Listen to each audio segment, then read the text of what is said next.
দেখেছো টোনা, দেখেছো? আজ আমার ডিম ফুটে চারটা ছেলে ছানা বের হয়েছে। আমি একবারে 4 ছেলের মা হয়েছি টোনা। আমার তো ভবিষ্যৎ নিয়ে আর কোনো চিন্তাই নেই। আজ যে আমার অনেক খুশি লাগছে টোনা। আমাদের বৃদ্ধ বয়সে এই 4 ছানাই আমাদেরকে আয় রোজগার করে খাওয়াবে। তুমি দেখে নিও। এত খুশি হওয়ার কিছু নেই গিন্নি। ভবিষ্যতের ব্যাপার ভবিষ্যতেই দেখা যাবে, বুঝেছো? আর 4 ছেলের মা হয়েছে বলে তো দেখছি গর্বে তোমার পা মাটিতেই পড়ছে না টনি। গর্ব হবে না আবার? বলো তো টোনা, এই জঙ্গলে কার 4টা ছেলে ছানা আছে? বলো বলো।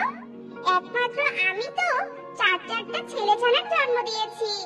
আমি এমন 4 ছেলের মা হয়েছি। আমার সম্মান তো এখন অনেকটা বেড়ে গেছে। যাকে ওসব তুমি বুঝবে না। এসব কথা বলে টুনি খুশিতে লাফাতে শুরু করে। টুনি তার স্বামী টোনার সাথে সুন্দরবন জঙ্গলে বসবাস করত। আজ টুনি ডিম ফুটে 4টা ছেলে ছানা বের হয়েছে। আরে টুনি দিদি যে, দেখেও একেবারে না দেখার ভান করছো। কথা বলছো না কেন? ব্যাপারটা কি টুনি দিদি? কোনো ব্যাপার নেই শালিক দিদি। তুমি জানো না শালিক দিদি, আমি এখন 4 ছেলের মা হয়েছি। এখন কি আর আমার চেঁচিয়ে কথা বলার সময় আছে নাকি? এখন আমার সম্মান কোথায় সেটা কি তুমি বুঝতে পারছো না? আরে বাহ টুনি দিদি, 4 ছেলের মা হলে বুঝি সম্মান বেড়ে যায়? কি জানি, আগে জানতাম না তো। আমরা তো ছানার জন্ম দিয়েছি। কই, ছানাদের নিয়ে কি কখনো এত অহংকার করেছি? ছানা জন্ম দিলে সব মায়েরা খুশি হয়। এতে পাল্টে যাওয়ার কিছু নেই টুনি দিদি। হয়েছে হয়েছে শালিক দিদি, তোমাকে আর পাল্টে যাওয়া নিয়ে কথা বলতে হবে না। ওই তো দিয়েছো, মেয়ে ছানার জন্ম দিয়েছো। মেয়ের মায়েদের কি আর অহংকার মানায়? আমার মতো 4টা ছেলের জন্ম দাও দেখি, তবেই তুমি আমার জায়গায় আসতে পারবে। বুঝতে পেরেছো? এভাবে শালিককে কথা শুনিয়ে টুনি সেখান থেকে চলে যায়। টুনির ব্যবহারে তো শালিক অনেক অবাক হয়।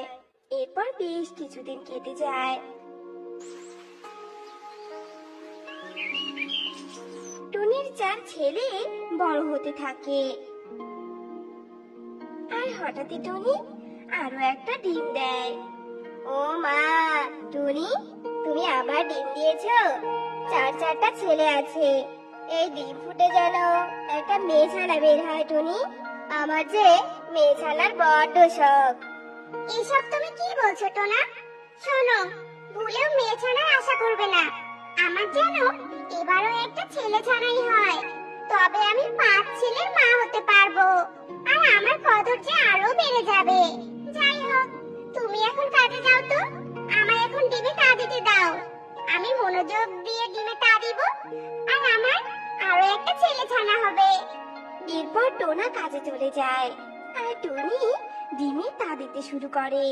আর বেশ কিছুদিন ডিমে তা দেওয়ার পর টুনির ডিমটা ফুটে একটা ফুটফুটে মেয়ে ছানা বের হয়।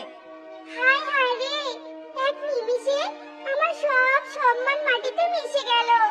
এখন তো সবাই আমাকে মেয়ের মা বলবে। না, এই ছানাকে আমি কিছুতেই আমার বাসায় থাকতে দিব না। একে অনেক দূরে ফেলে দিয়ে আসবো। না, আমার মেয়েকে তুমি কোথাও নিয়ে যেতে পারবে না, বুঝেছো? আমি আমার মেয়েকে দেখে শুনে রাখবো। তুমি আমার মেয়ে কিচ্ছু করতে পারবে না গিন্নি। এরপর থেকে টোনা তার ছোট্ট মেয়ে টুনটুনকে দেখে রাখতে শুরু করে। কিন্তু টুনি টুনটুনের দিকে ফিরেও তাকায় না। মা, ও মা, আমার খুব ক্ষুধা লেগেছে মা।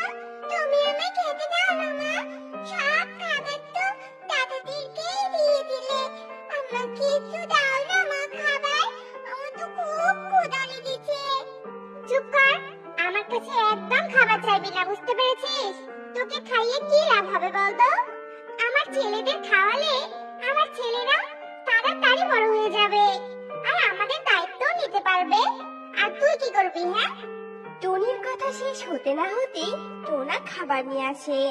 আর টুনির এসব কথা শুনতে পেয়ে টোনা বলে, গিন্নি, ছেলেদের নিয়ে এত বড়াই করো না, বুঝেছো? না জানি আমাদের ছেলেরা কেমন হবে। আর তুমি এত নিষ্ঠুর কেন বলো তো? চোখের সামনে তোমার ছোট্ট ছানাটা ক্ষুধার জ্বালায় কাঁদছে, তাও কি তোমার একটু মায়া হচ্ছে না টুনি? যাকগে মা টুনটুন, আর কাঁদিস না মা। দেখ, আমি তোর জন্য খাবার নিয়ে এসেছি। এরপর টোনা টুনটুনকে খাবার খেতে দেয়। এভাবেই মায়ের অনাদরে টুনটুন তার দিন কাটাতে থাকে। উফ, বড্ড খিদে পেয়েছে। বাবা তো এখনো খাবার নিয়ে আসলো না। এদিকে মা তো রাত্রি নিয়ে ঘুরতে গেছে। আমার ছোট্ট একটা মেয়ে, একাই বাসায় পড়ে আছি। কি করবো কিছুই বুঝতে পারছি না। বাবা যে কোথায় দেখি তো, জানালা দিয়ে উঁকি দিয়ে বাবা আশেপাশে আছে কিনা। এসব চিন্তা করে টুনটুন জানালায় উঁকি দিতে যায়। আর টুনটুন জানালা দিয়ে ধপাস করে মাটিতে পড়ে যায়। আর মাটিতে পড়ে গিয়ে টুনটুনের পা ভেঙে যায়। আর পা দিয়ে রক্ত ঝরতে থাকে। আর ঠিক তখনই টুনি চার ছেলেকে নিয়ে সেখানে আসে। একি রে মা, তোর পা দিয়ে তো রক্ত ঝরছে। তুই এভাবে আঘাত পেলি কি করে বলতো? না, এভাবে তো তোকে রাখা যাবে না। এক্ষুনি তোকে হাসপাতালে নিয়ে যেতে হবে। তুই চল আমার সাথে। এই কথা বলে টুনি টুনটুনকে নিয়ে উঠতে শুরু করে। আর উঠতে উঠতে একটা দূরের পাহাড়ের চূড়ায় যায়। আর টুনটুনকে সেই পাহাড়ের চূড়ায় রাখে। আর বলতে থাকে, কি ভেবেছিলি তোকে আমি হাসপাতালে নিয়ে যাব? আমি তো আসলে তোকে বাসা থেকে দূর করার জন্য এই বুদ্ধি করেছি, বুঝতে পেরেছিস? আর আমি তো এতদিন এরকম একটা সুযোগ খুঁজছিলাম। অবশেষে আজ সেই সুযোগটা পেয়ে গেলাম। এবার থাক তুই এই দূর পাহাড়ে। এখানে তোকে তোর বাবা খুঁজেও পাবে না। আর এখন থেকে আমি আমার ছেলেদের নিয়ে খুব ভালোভাবে দিন কাটাতে পারবো। আমি ছেলের মা হয়ে বাকি জীবনটা কাটিয়ে দিব। এসব কথা বলে টুনি টুনটুনকে সেখানে ফেলে রেখে আসে। আর টুনটুন অসহায় হয়ে হাউমাউ করে কাঁদতে শুরু করে দেয়। এদিকে টোনা বাসায় ফিরে টুনটুনকে দেখতে না পেয়ে ভীষণ চিন্তিত হয়ে পড়ে। টুনি, ও টুনি, টুনটুন কোথায় গো? টুনটুনকে তুমি দেখেছো? টুনটুন কোথায় সে আমি কি জানি? হ্যাঁ, আমিও তো তোমার মেয়েকে অনেকক্ষণ থেকে দেখছি না। দেখো, কোনো চিল এসে আবার তোমার মেয়েকে খেয়ে ফেলেছে কিনা। না টুনি, খবরদার, তুমি এসব কথা একদম বলবে না। আমার মেয়ের কিচ্ছু হবে না। আমি দেখি আমার মেয়েটা কোথায় গেছে। এরপর টোনা টুনটুনকে খুঁজতে বের হয়। আর পুরো জঙ্গল তন্ন তন্ন করে খুঁজেও টোনা টুনটুনকে কোথাও পায় না। হায় ঈশ্বর, তবে কি সত্যি আমি আমার মেয়েকে হারিয়ে ফেললাম? মা টুনটুন, কোথায় তুই? আমাকে ছেড়ে তুই কোথায় গেলি রে মা? এভাবে টোনা কান্নায় ভেঙে পড়ে। এদিকে ছোট্ট টুনটুন তার ভাঙা পা নিয়ে পাহাড়ের চূড়ায় বসে কাঁদছিল। আর তখনই একটা কালু কাক সেখানে আসে। কে মা তুই? আর তুই এই পাহাড়ের চূড়ায় কি করে এলি? হ্যাঁ, এখানে তো খুব চিলের অত্যাচার। তোর ভাগ্য ভালো যে তুই এখনো চিলের পেটে যাসনি। আর তোর পায়ে তো আঘাত লেগেছে। এটা কিসের ক্ষত রে মা? চল, এক্ষুনি তোর পায়ের চিকিৎসা করাতে হবে। না জানি কোন নিষ্ঠুর তোকে এভাবে এখানে ফেলে রেখে গেছে। এরপর কালু কাক টুনটুনকে তার বাসায় নিয়ে যায়। আর টুনটুনের চিকিৎসা করিয়ে টুনটুনকে একদম সুস্থ করে তোলে। যাক বাবা, তুই এখন সুস্থ। কিন্তু তুই যে কার মেয়ে আর কিভাবে যে ওই পাহাড়ের চূড়ায় গিয়েছিলি ঈশ্বরই জানেন। আর তুই তো এখনো অনেক ছোট রে মা, ঠিক করে কথাও বলতে পারিস না। তুই তোর পরিচয় বলবি কি করে? তার চেয়ে বরং তুই আমার মেয়ে হয়ে আমার সাথেই থেকে যা। এভাবে কালু কাক টুনটুনকে সন্তানের মতো আপন করে নেয়। আর টুনটুন কালু কাকের কাছে অনেক আদর যত্নে বড় হতে থাকে। দেখতে দেখতে কয়েক বছর কেটে যায়। অন্যদিকে টোনাটুনিও বৃদ্ধ হয়ে যায়। বাইরে তো অনেক ঝড় বৃষ্টি হচ্ছে, এদিকে ঘরে তো কোনো দানাও নেই, ছেলে চারটাকে নিয়ে আজ কি যে খাবো কিছুই তো বুঝতে পারছি না। আর এই বুড়ো বয়সে তো এমন ঝড়ের মধ্যে দানা খুঁজতেও যেতে পারবো না। বাবারা, তোরা তো এখন অনেক বড় হয়েছিস, তোরা গিয়ে আজ একটু খাবার খুঁজে আন না রে বাবা। মা, এইসব তুমি কি বলছো? আমরা এই ঝড় বৃষ্টির মধ্যে বাইরে যাব কি করে? আর তোমার তো সব কম নয়, তুমি আমাদের আয় রোজগার খেতে চাইছো? শুনে রাখো মা, দরকার হলে না খেয়ে থাকবো, তবু এই ঝড়ের মধ্যে বাইরে যাব না। তোমাদের যদি এতই খাবারের ইচ্ছে, নিজে যেয়ে খেয়ে আসো, যাও। হয়েছে হয়েছে রে বাবা, থাম। দেখলে তো তোমার চার ছেলের কাণ্ড কীর্তিগুলো? তোমার ছেলেরা এখন কি বলছে? আজ অহংকার কোথায় গেল গিন্নি? যাই হোক, তোমরা মা ছেলে মিলে বাসায় থাকো, আমি যাচ্ছি খাবার আনতে। এরপর বৃদ্ধা টোনা খাবার আনতে বাইরে চলে যায়। আর অতিরিক্ত ঝড় বৃষ্টির কারণে টোনা অজ্ঞান হয়ে পড়ে যায়। এদিকে ঝড় বৃষ্টি থামার পর টুনটুন আর কালুকা সে পথ দিয়ে যাওয়ার সময় টোনাকে দেখে।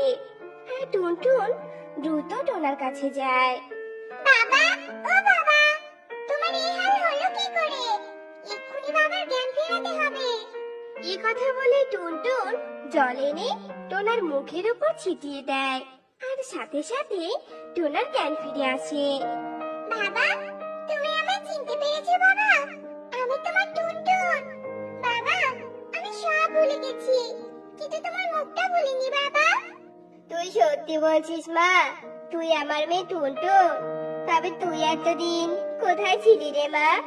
আর হঠাৎ করে তুই কোথায় হারিয়ে গিয়েছিলি বলতো? এরপর কালু কাক টুনটুনকে পাওয়ার ব্যাপারে সব কথা টোনাকে খুলে বলে। আর এরপর টোনা কালু কাক আর টুনটুনকে নিয়ে বাসায় যায়। আর দেখে সর্বনাশ হয়ে গেছে। প্রচন্ড পরিমাণে ঝড় হয়ে যাওয়ার কারণে তাদের বাসাটা ভেঙে যায়। আর টনি সেই বাসাটার নিচে চাপা পড়ে মারা গেছে। এ কি রে বাবারা, তোদের মায়ের এ হাল হলো কি করে? তোর মা বাসার নিচে কি করে চাপা পড়লো? ঝড়ের কারণে বুঝি? বাবা, ঝড়ের সময় হঠাৎ বাসাটা দুলতে থাকে। আমরা সুযোগ বুঝে বেরিয়ে এসেছিলাম, কিন্তু মা বের হতে পারেনি। পরে হঠাৎই বাসাটা ভেঙে যায়, আর মা বাসার নিচে চাপা পড়ে মরে যায়। বাহ বাহ, কি ভালো কথা রে তোদের। তোদের মাকে বাসার মধ্যে বিপদে রেখেই তোরা পালিয়ে গেছিলি। যাক, এবার তো টুনির অহংকারের পতন হয়েছে, যে ছেলেদের মা হবে বলে টুনটুনকে বুকে জায়গা দেয়নি, আপন করে নেয়নি। সেই ছেলেরাই টুনিকে বিপদ থেকে রক্ষা করলো না। এটাই হলো অহংকারের পরিণতি। টোনার কথা শুনে টোনার ছেলেরা ভীষণ লজ্জিত হয়। আর চোখের সামনে মায়ের মৃতদেহ দেখে টুনটুন অনেক কান্না করতে থাকে। তো বন্ধুরা, আমরা এই গল্প থেকে এটাই শিখলাম যে ছেলে ও মেয়েদের মধ্যে কখনো পার্থক্য করা উচিত নয়। শুধু ছেলেরা নয়, মেয়েরাও পারে বাবা মায়ের দায়িত্ব নিতে। তাই মেয়ে সন্তানকে অবহেলা না করে ছেলেদের মতোই মর্যাদা দেওয়া উচিত। আর আজ আমাদের গল্পটি তোমাদের কাছে কেমন লেগেছে তা কমেন্টে জানাতে ভুলো না কিন্তু।